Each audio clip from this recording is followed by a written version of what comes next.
쌀쌀한 날씨가 이어지며 어깨 통증을 호소하는 환자가 급격히 증가하고 있습니다.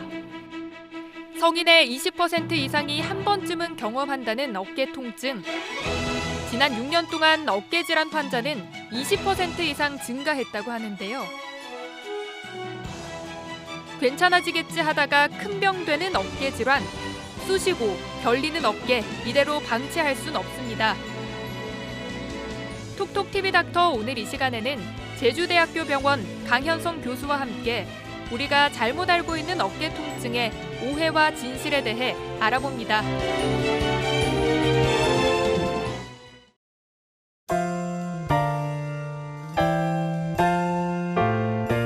안녕하세요. 어깨 통증에 대한 오해와 진실에 대해 말씀드리게 될 제주대학교 병원 정형외과 강현성입니다. 어깨 통증은 요통이 이어 자주 호소하는 통증이며 성인의 20% 이상 평생에 한 번 이상 어깨 통증을 호소할 정도로 높은 유병률을 보이고 있습니다. 어깨 질환 유병률은 7% 정도로 보고되고 있으며 그만큼 많은 분들이 어깨 통증으로 고통을 호소하고 계시고 있습니다.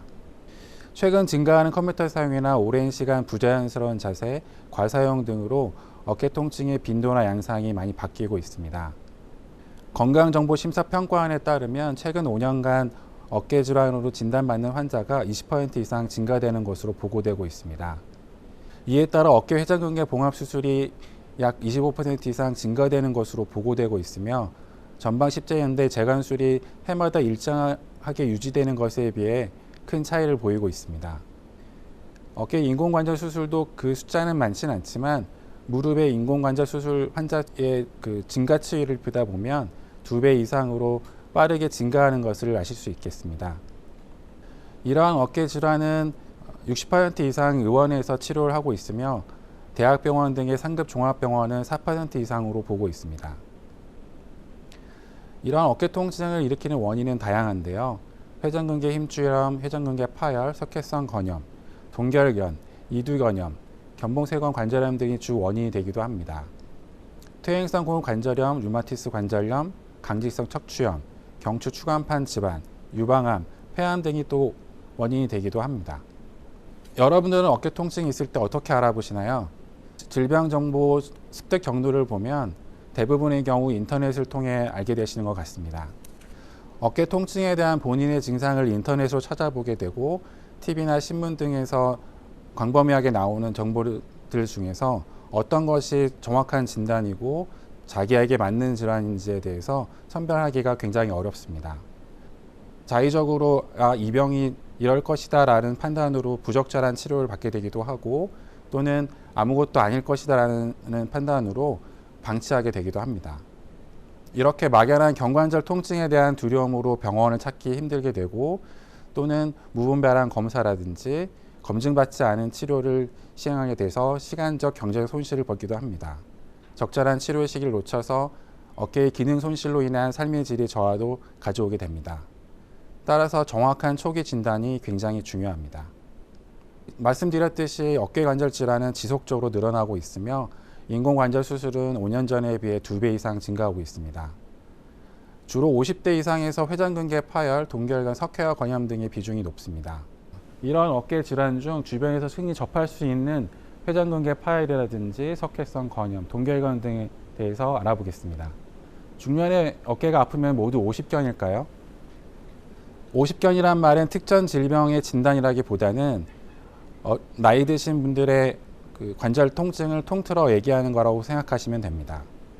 50견이 어깨의 질병 중 가장 무서운 병이라고 알고 계시는 분도 있습니다. 하지만 이는 잘못된 생각으로 70대나 30대에서 생길 수도 있습니다.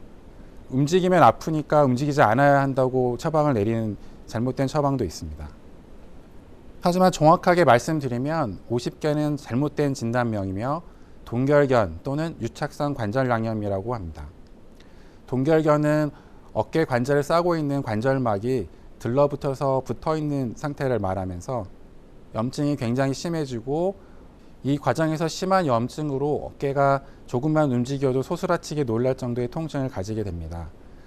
어깨가 완전히 움직이지 못하고 굳은 경우 중에서 다른 특별한 원인이 없는 경우를 동결견이라고 합니다. 동결견인지 체크할 수 있는 증상은 다음과 같습니다. 아픈 쪽으로 눕기도 힘들다, 팔을 위로 들어 올리거나 뒤로 젖힐 때 아프다. 특별히 부딪히거나 다친 적이 없는데 조금만 움직여도 아프다. 아픈 쪽 손으로 머리를 빗거나 옷을 입고 벗기가 불편하다. 어느 날 갑자기 어깨가 아파서 밤에 잠에 깼다. 멀리 있는 반찬을 집기가 힘들다.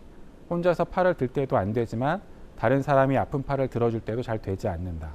누가 건드리기만 해도 자지러지게 아프다. 이 중 2가지 이상 증상을 보이실 경우 동결견일 가능성이 높습니다. 원인은 아직 명확하게 밝혀지지 않았으나 중년 이후 발생하는 것으로 알려져 있으며 특히 당뇨를 가지신 분이 그렇지 않은 분보다 5배 이상 위험하다고 되어 있습니다. 그리고 양쪽 어깨에 생길 가능성이 높고 갑상선 질환을 가지고 있는 분도 생길 가능성이 높습니다.